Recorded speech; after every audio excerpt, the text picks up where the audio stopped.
Hi, welcome to the award-winning Ed Brown Show. And we have a young man here that want to help you. He's with the human relations. I mean, everybody has problems with humans, you know. I don't care whether they are relatives or what. Everybody has problems. Here we have Mr. Lyles, Michael Lyles. They call him Mike. He got a D in front of the mic, so I had to make sure that I pronounce that correctly, but it's without the D. But here's human relations. Everybody has a human relation problem. I don't care who it is. You have it in your family, you sure.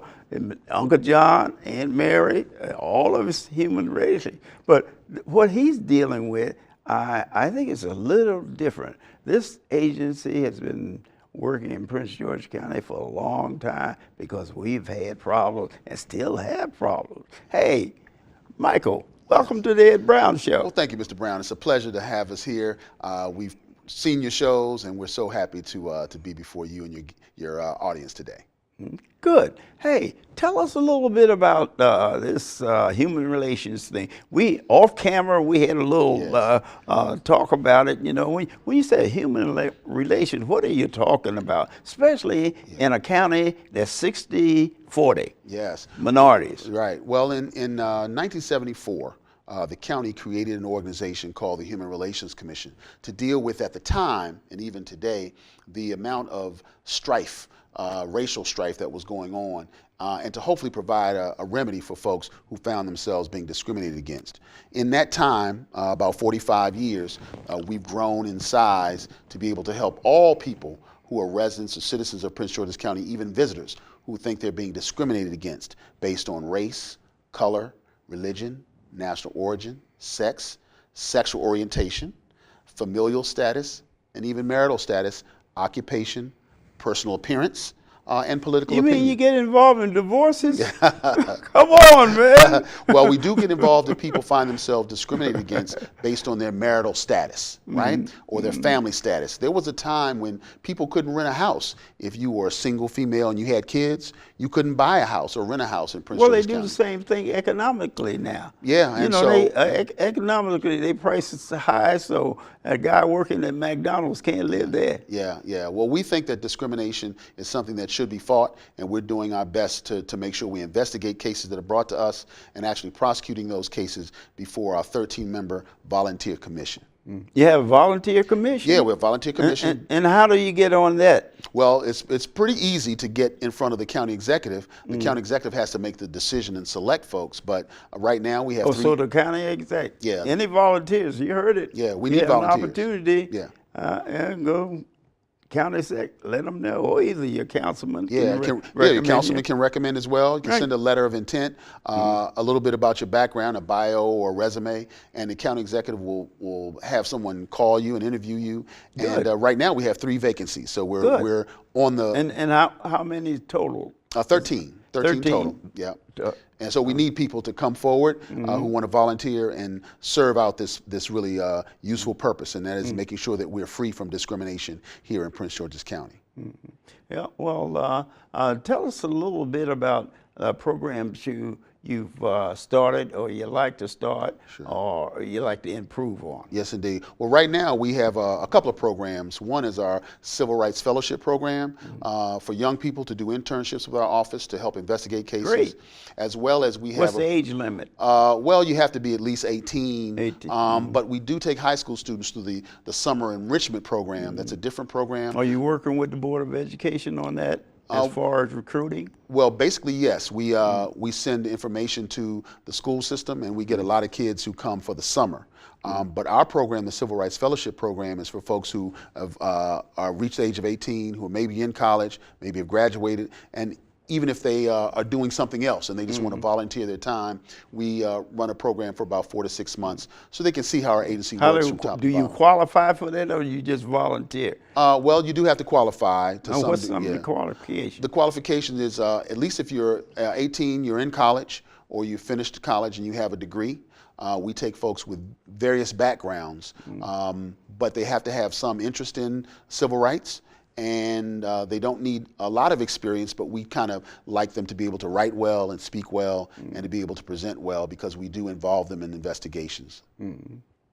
So, and how many do you have in that program?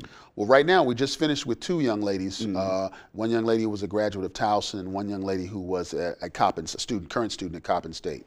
So we have no one in the program now, and we're recruiting. So you're recruiting, huh? We are recruiting for civil rights volunteers. You want to get involved in human relations? Yes, indeed. Is that the county is running this program? Yes, indeed. There's no pay involved, just so it's volunteer. No pay at all. Other than that, I mean, I think what we're trying to do now is get the word out about the Human Relations Commission. So we're always interested in going to different communities to talk about what we do and how we can help people if they think they've been discriminated against on the job, in education, in housing, public accommodations, things like that. What do you think of the school system in Prince George County? Well, I think the school system has been improving over the last number of years. We're happy to be able to work with Dr. Maxwell to ensure that the students are getting the best education. When we find there are problems with education discrimination, we have to investigate his agency as well. But we think he's done a lot, along with the teachers and staff and employees of the school system, to really improve education. As a matter of fact, we just found out that dropout rates are down and graduation rates are up, and we think that's a good thing. I have 2 children. They both went through the public school system, and we were very happy with them going through the system, and I think it's better than it was even when my children were there. Yeah, are you monitoring this MGM project down there as far as employment concerned? They made a commitment to get young people into the CEO positions in that project, and that the school, I think it's community college, and some of the college were involved with the council. Do you know how that program is functioning now? Well, I don't know how the program is functioning. I do know that we're working very closely with MGM to ensure that those who are working there are treated fairly and are not discriminated against. You're involved in the education aspect? No, we're not involved in the education aspect. But, I like to keep my hands in all of those things, because should there be a problem with discrimination or even a problem with human relations inside MGM, we think our agency is well poised to help MGM do all it can to employ our folks and to keep them employed. But we'd like to also educate our citizens so that when they get a job, that they can know their rights. Well, what about another situation in Prince George County is the relationship between the police and the citizen. How do you get involved in that? Well, I mean, we've been involved as a Human Relations Commission for a while because we have, as one of our main areas of emphasis, is to make sure that police are not discriminating against citizens. And so we monitor that, and we take complaints if folks find that police conduct has resulted because they're being discriminated against based on race, sexual orientation, or what have you. So we keep our eye on that. The other thing we've been doing, we've been going around the county and talking to community groups who are interested in what my ideas and what our ideas as a commission are about how we come together, citizens and police departments. And we've been doing a great job at that. We just had a program in District Heights last week that was attended by about 20 folks, and we'll probably be doing one in April or May in the city of Greenbelt. And folks call on us all the time, and I'm always willing to go out to communities and tell them what I know about how the community can relate better with the police and how police can do their job better when interacting with the community. Well, as far as the relationship, I think one of the major items is respect for each other. As far as the young people are concerned, because the ratio, as you know, is about 80% of the prisoners are young people. And that's not a good number. Right. And we wonder just the police are having internal problems now. I guess you're aware of that. I am. But we're just wondering some of the things that we have to educate the young people in is the respect. You gain respect by, you know, your action. Yes, indeed. And what is happening is, I think the young people do not have respect for the police. Yes. Because they don't have respect for the people. Yes. And what are you doing along those lines? Well, you know, I think one of the things that we came to with respect to police and community relations and policing in general and justice in general is coming to the realization that we need to do more. I need to do more. And so that's why I'm running for state's attorney here in Prince George's County, and will be a candidate on the ballot in 2018. And one of the things that I noticed was that we can do a lot better with respect to expressing justice to all concerned in our county, as well as working with our partners on the police department, the county police, the municipal police, to make sure that citizens are getting served the best way that the police can deliver that service. How would you monitor that? That's, you know, naturally each group going to say we're doing the best we can, and just how that's a problem not just in this area, all over the country. Yeah. Well, I think what we have to do constantly is reinforce to all of the partners in the justice system that we're working together to ensure that people have the information that they need, that people are getting treated fairly at all levels of the justice system, and that those who step outside of those boundaries that we've created for ourselves are going to face justice as well, and that they're going to be someone who we hold accountable if they don't do our citizens correct and do them correctly in the justice system delivery system. Well, what do you think about the idea of bringing the citizens and the police department together in a social environment, or rather than the environment they're in now, adversary. They're in adversary position, and until there's respect on both sides, the police don't respect the citizens, and when I say I'm thinking of citizens, I'm thinking of the teenagers, because the teenagers and the sentencing that is involved with teenagers. What happens is that a teenager, he feels that if he can't get a job, you know what I mean, then I think crime goes up. And then there's the education system. They look at the fact that he's a high school graduate, and as you know, the demand now is for college, and that he can't make it on. He sees his buddy who's doing illicit drugs. He has a big car, a big house, and everything. And how did he reach that plateau? Well, I think the county executive here in Prince George's County, working with a really dynamic police chief, Hank Stawinski, are doing a great job working together to do a couple things.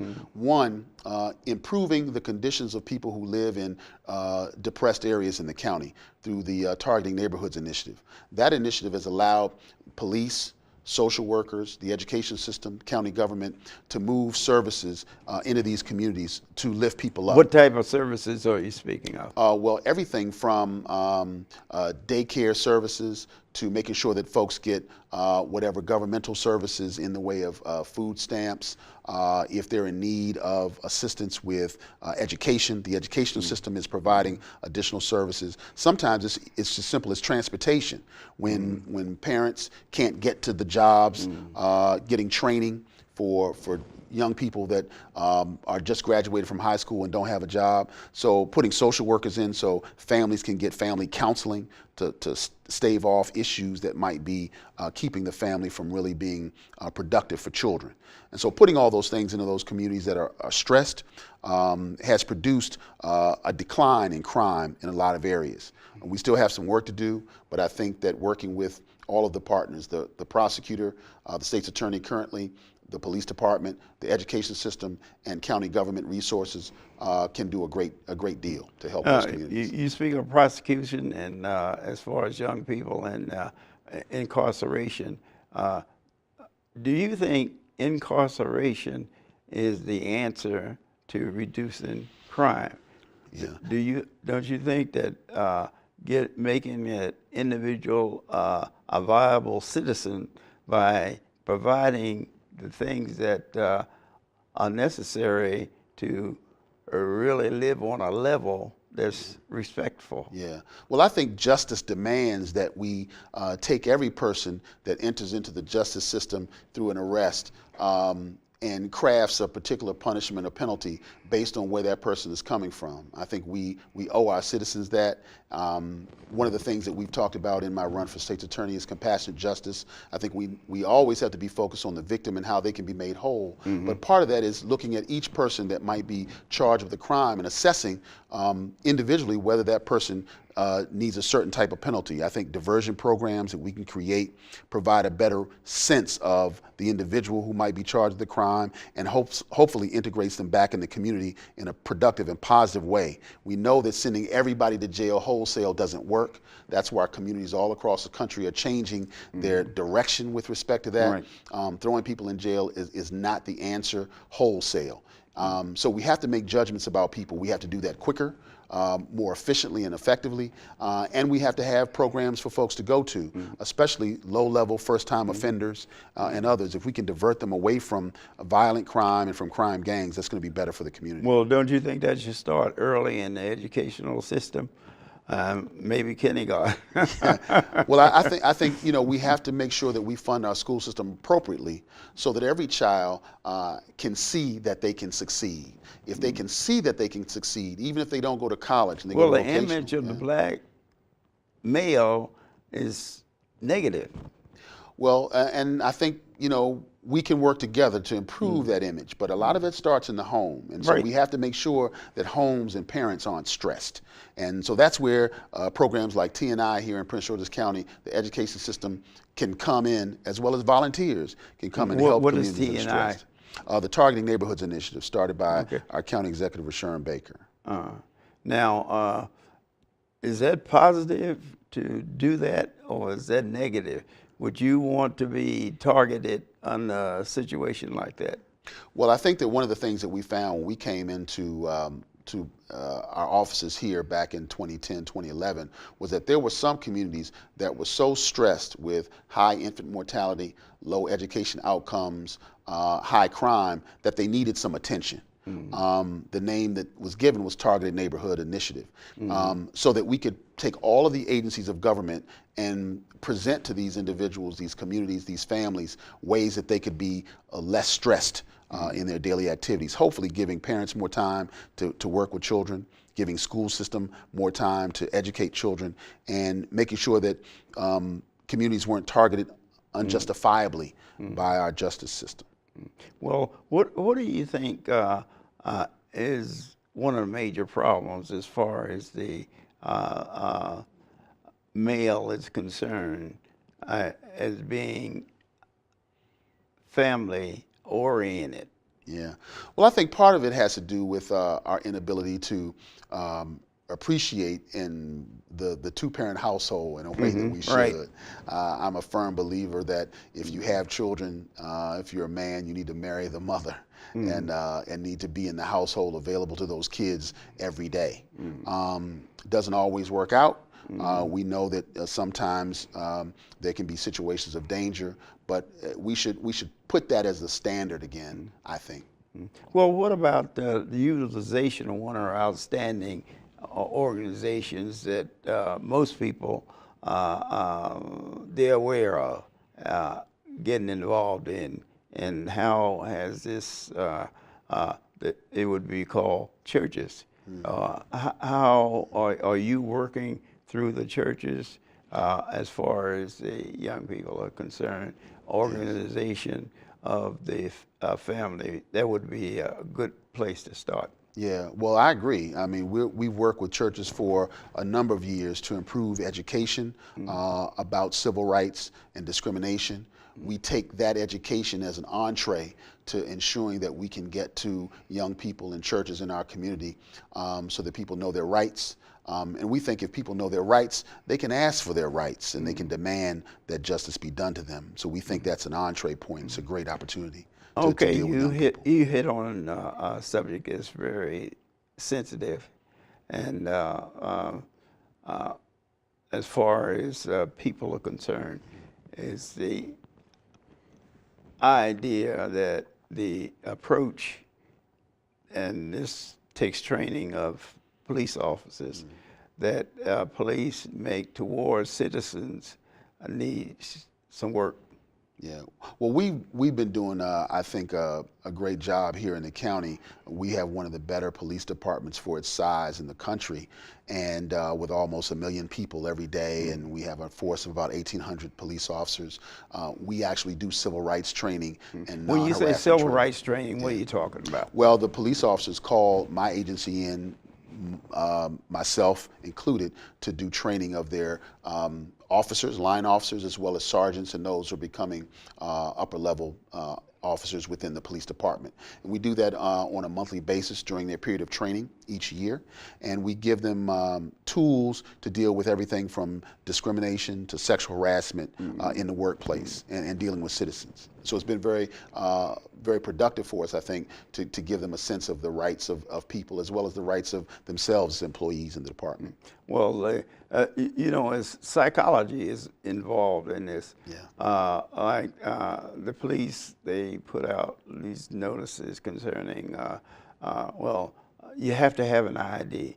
And so what parents are especially with teenagers, you know, 12, 13, 14, is that the insistence of ID is almost calling a person a criminal. This is what people feel, even adults. Wow. You know, is that, hey, they commit a crime or something like that, or they didn't commit a crime, they just was in an area and they are forced to bring out their ID. If they don't have an ID, this, I was in the police station today. If you don't have an ID, then that automatically they take you in. I'm not familiar with that law, but I know in our country you don't need to have an ID to almost do anything. Well, and maybe travel or right. maybe vote, depending well, on that's the the state thing you're that in. I hear from young people is that if they are in the vicinity and they don't have officer ask them for their ID, they may be taking pictures or something. And then he asks for ID. If he doesn't have an ID, that automatically a ruling like that flares, you know. And the youngsters, they're aware of this, you know. What did I do? Why do I need an ID for standing here? Right. Well, you see? If that happens to a citizen, they should come and talk to me about it, because a police officer has the right and responsibility to ask for an ID from any citizen. They don't have okay, to, now, they don't have to produce how it. far does it go? Well, I think I mean, you're going to arrest the person because they forgot their driver's license or forgot their ID card. So well, it depends. It depends on the situation. If you're driving a car, I mean, if you're not driving car, if you're not driving, unless there's probable cause or reasonable suspicion that you're engaged in criminal activity, you don't have to produce an ID.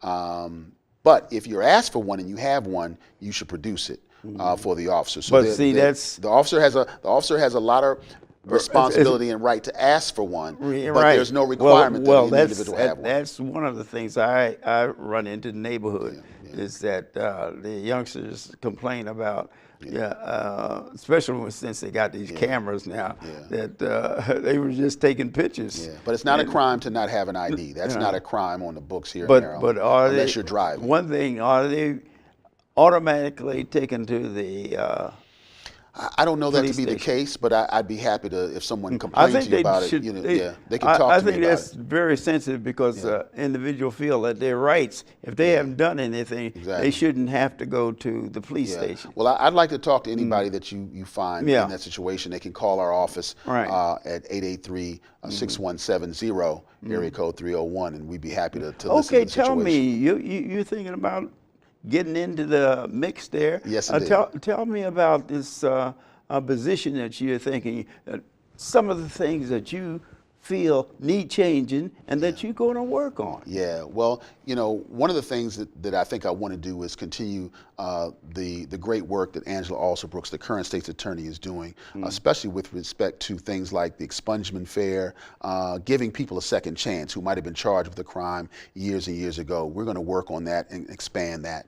I'd also like to work with our partners in crime fighting to develop better diversion programs. When you say diversion programs, what do you mean? Programs other than jail for low-level offenders of crime and first-time offenders, to provide them an opportunity to give back to the community, serve out a punishment without having to go to jail. I think we also want to concentrate on crimes affecting our most vulnerable citizens, our seniors and our youngest victims, our young children here in the county. To start, those are some of the things I want to work on, and I want to make sure that our state's attorney's office is the best in the country. Now, the other thing too is that, you know, your record follows you, you know, whether it's credit record or whatever record. Yeah. A lot of youngsters are denied employment because of arrest. Yeah. And I'm wondering how far are they going to take that to induce a young person, 16, 17, to get a record, because that actually hurts his employment. Yeah. Well, this is the great thing if he has a record, they have, in fact, on some application, they have a block. Right. Have you ever been arrested? Right, right. Yeah. Well, that's the great thing about the expungement fair, because if your crime has been expunged with the help of the state's attorney, you don't have to say that you were involved with a crime or convicted of a crime if your crime has been expunged. That's a good thing there. But the record is still on the books. Well, for life. Here's the thing. If it gets expunged, it comes off of the state records. But it stays on the federal. If it's on the federal record, that could be a problem. However, there are some ways to deal with it. And I think one of the things that we've done in Prince George's County, like with a lot of jurisdictions, is we have a ban the box. So if you try to get a job today and your employer has 25 employees or more, they are not allowed to ask you about your negative criminal history until after the first interview. Right? So they can't ask about it on the application, and they have to wait until the conclusion of the first interview to ask you about something going on in your criminal background, right? Okay. So that's a good thing. So that helps people at least get an interview and potentially get a job. Well, that's what I'm saying, because that also determines whether that individual gets the job. Exactly, too. exactly. See, and that's important. Yeah. So in your education program, do you think that the officers need, I mentioned this early, training in psychology, handling different situations? For instance, situations where a person, they respond because they are sick. People have heart attacks, they have different things, and their resistance of seeing a policeman actually makes it worse. Yes. And I think, really, I'm going to wrap this up. I think the officers, they need more training, because along the lines of handling different cases other than robberies, and, you know, those are standard things. Yes. Now, before you leave there, give us some of the things, the one thing that you really want to change. Well, if I had to change anything, it would be educating our citizens about their rights, the civil rights, their rights in the justice system, and expanding those rights to include helping victims of various crimes get recovery. Okay, Michael Lodge, you've heard Lyles, you heard him on here, on the Ed Brown Show. He's telling you he's going to be out there looking out for you. But remember, you are the one. You are the one that really determines that in your actions. Always have an ID.